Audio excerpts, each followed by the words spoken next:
Hello, hi cutie pies, and welcome to another video. Today we're gonna be working on part 2 of this adorable mermaid. Last time we did the sketch, the liner, and the best coloring, and today we are going to be adding shading, textures, details, lightning, and lots of other things. So bring your favorite snack, your favorite beverage, and let us get started with this cozy session. Hana the Kawaii Kitsune will be here with us today, and she will be sharing some tips on the drawing process along the video, so keep your eyes on her. And before we dive into this process, let me just have a little disclaimer. This was a little bit messy, you could call it.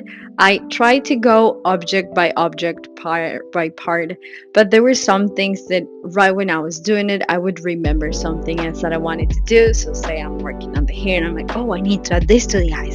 Oh, but I want to add this to the background. Oh, but I want to do this. So, it ended up being a little messy.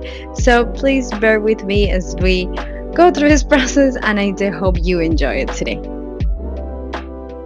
Also, if you're in the lookout for some wholesome, cozy stories, I invite you to check the last video where we shared the story of this mermaid.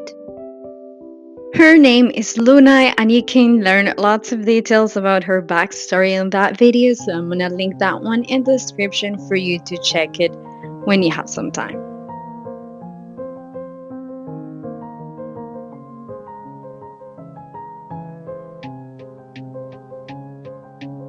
Let's now talk a little bit about of the art process. As you can see, we had the base coloring ready and we are just adding tons of details so that it just comes to life. I like doing this part because I find the differences so big after doing it. So let me share with you what we did for this character. As you can see, I started with the hair. What I usually do is clipping masks on top of those and adding darker areas and lighter areas, using the base color as a guide. Under those two layers we just mentioned, I also like to add a dark shade with an airbrush to give that idea of the shadow behind your body and also behind other portions of the hair, as you can see. One of my favorite details is using this hair brush to add more texture to the hair. I feel it makes a huge difference in the overall vision of the hair. For the color of this brush, I usually pick either a slightly darker shade or slightly lighter shade from the one I use for the base of the hair. It does depend on what kind of vibe I want to give it, if I want it to be very bright, if I want it to be lighter. So sometimes, as you can see, I have to be changing the color many times until I find the one that matches the vibe that I want to give the character.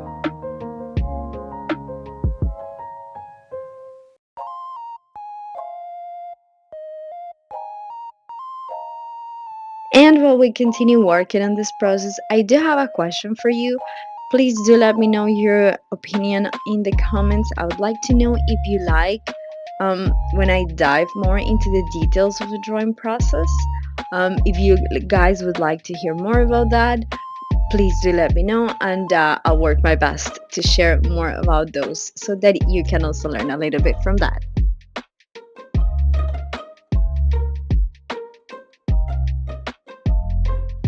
Next part we worked on was the tail. It was really hard to give it that fishy feeling, if you know what I mean. I know you know what I mean. I really wanted the tip to be kind of transparent, but then I realized that was just too confusing and I would have to do a lot of extra work, and I was just not here for it, so I just went with solid. I wanted the tail to be a little sort of iridescent. I think by the end I was able to achieve to get closer to what I had in mind. But it required lots of layers, lots of colors, and different textures. As for the top portion of her outfit and the crown, I was starting by adding some basic shading using darker shades and lighter shades to give it more dimension to all the shapes. I also added some texture, which I feel gives it a different feeling. It makes it look more like an object. I really don't know how to put it in words, but I've been liking doing this texture lately, and I feel it does make a little difference.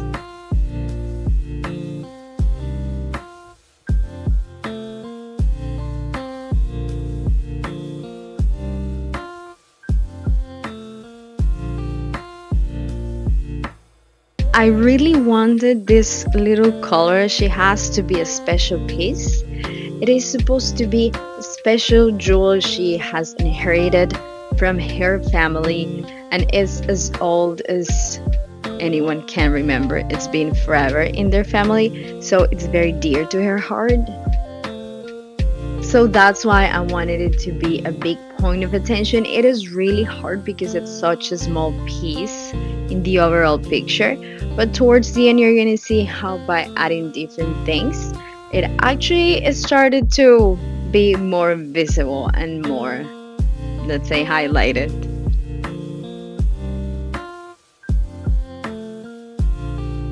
For the background, of course, the idea was to have an under the water type of scene. So I started with this basic shades of blue, doing this fading, lighter tones at the top, darker tones at the bottom, which feels very logical for under the sea scene.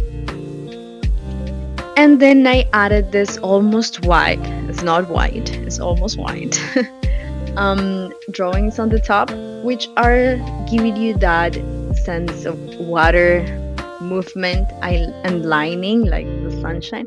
And of course, I could not help but adding bubbles.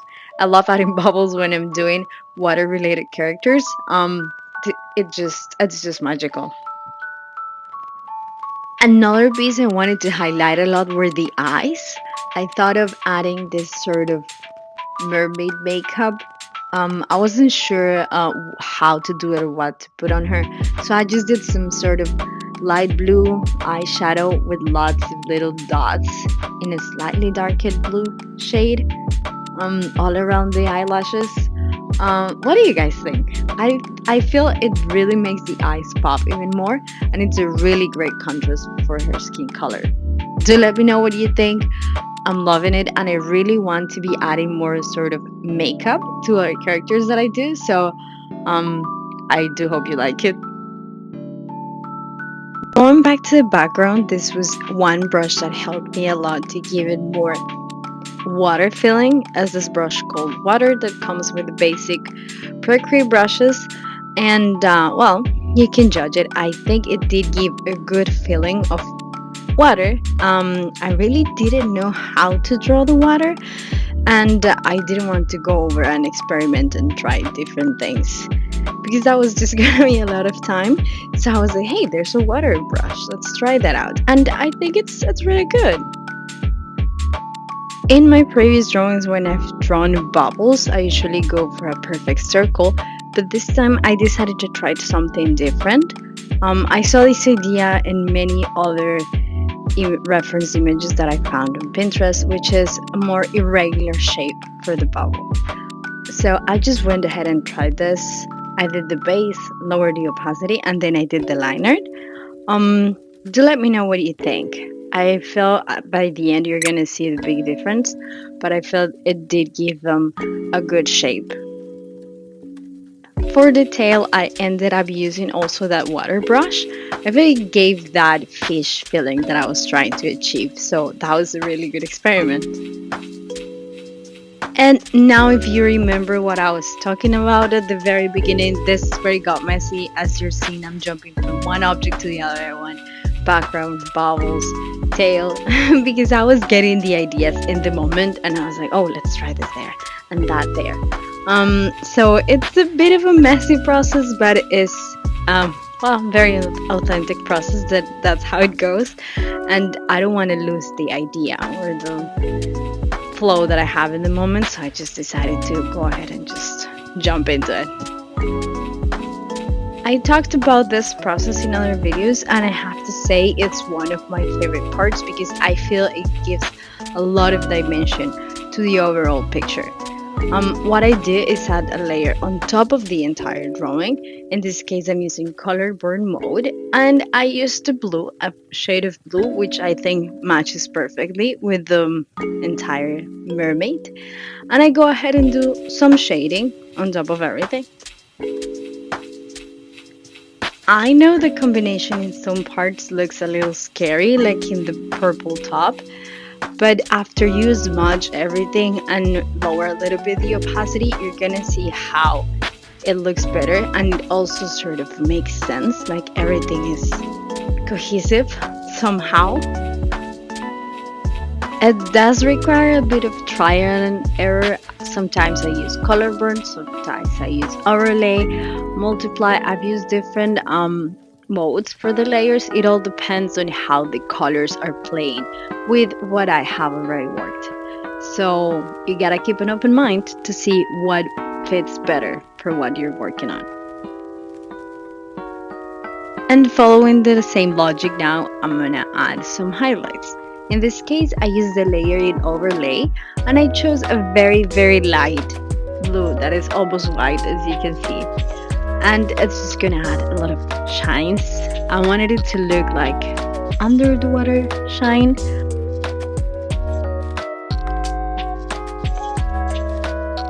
And while we're working on this portion, I would like to invite you very much to join me on my Discord server if you haven't done so already.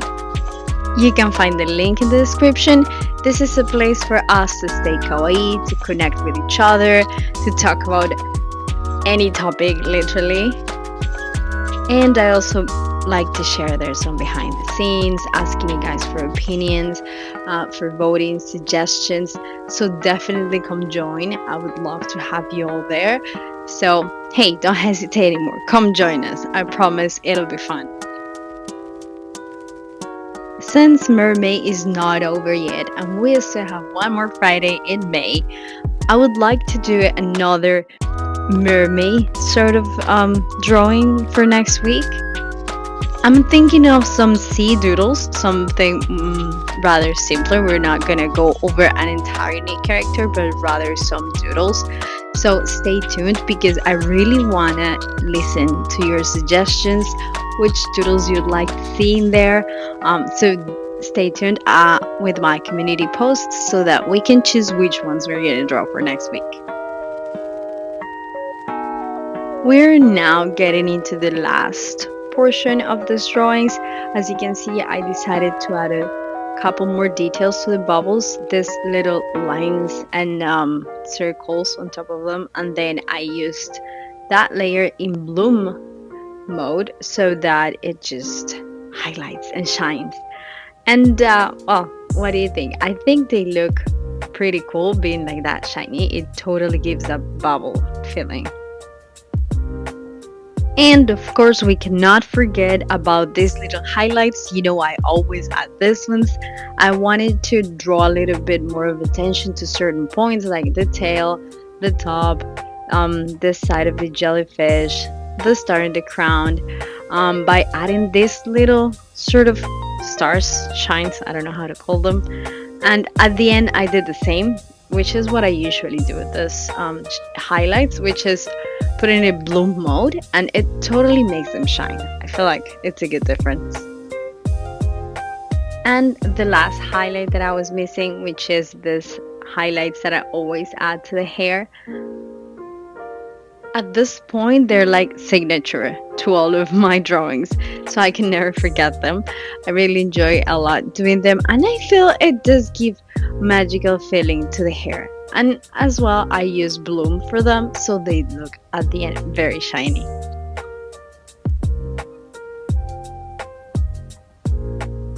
To finish off the highlight, I decided to use this flare brush and add a little bit more of shine in some specific areas. I know we already had a lot, but I don't think it was enough, so it definitely needed a little more. And here we have come to the end of this process with Luna the mermaid and her friend Nis the jellyfish. Do let me know what you think of her, if you like her, and also do let me know what other creatures should we draw next. I would really like to create lots of magical creatures, and it's fun to experiment like this and come up with new characters, find out their stories, and share with you guys. So do not forget to leave your opinion in the comments so that we can keep working on some other characters. Let's take a fast look at the difference with no shading, no details, just the plain base color, and our final product.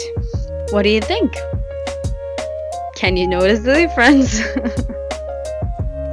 If you made it till here, do let me know that I'm so grateful that you were here today.